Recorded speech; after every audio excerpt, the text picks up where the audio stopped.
Paris Peace Accords. Debate, Diplomacy, Successes, Failures, and Consequences. Levi Silverstein, Mr. Berger, Period 5. There is no actual start date for the Vietnam War, though many believe that it started on March 9, 1965, for that is when the American troops first landed on Vietnamese soil. 6 years and 20 days later, the American involvement in Vietnam ends. Of course, in that time, a lot of things happen. Things like Operation Starlight, the first major military assault on Viet Cong forces.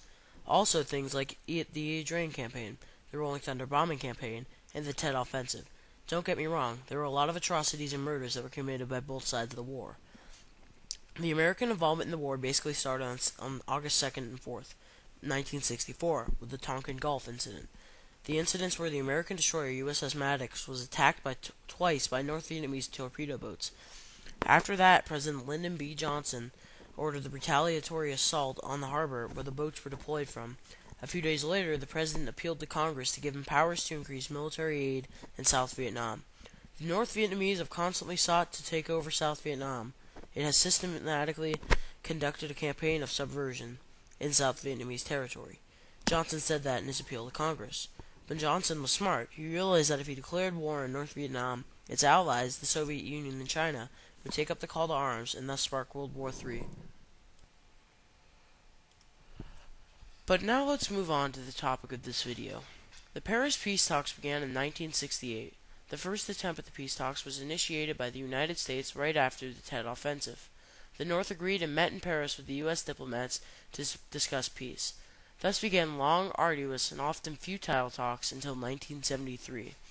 The reasoning behind the North's decision was that the U.S. had offered to stop bombing targets in the North.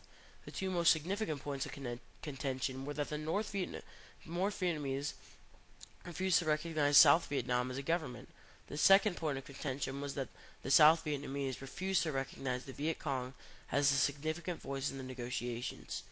In 1969, recently elected President Richard M. Nixon started a series of secret talks with the Communists that were led by National Security Advisor Dr. Henry Kissinger. Although the talks were secret, it was not unusual for a series of secret talks to be associated with public talks.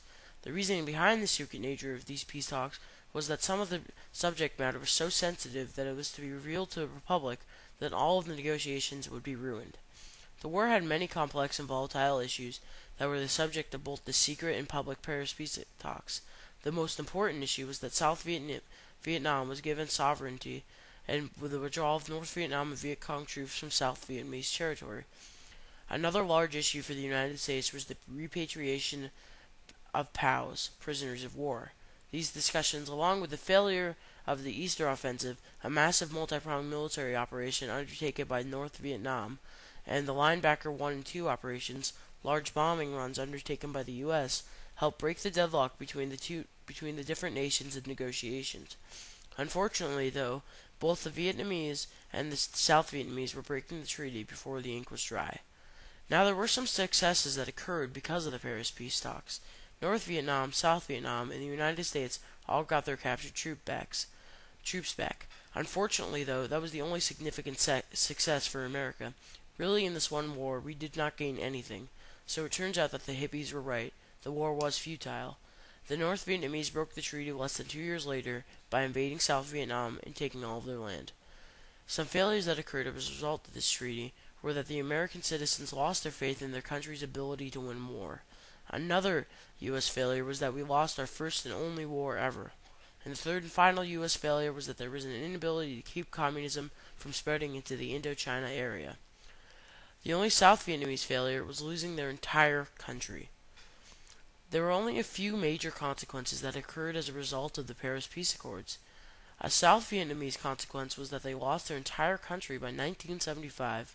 Another South Vietnamese consequence was the massive loss of civilian life because of the Viet Cong's ruthless guerrilla tactics.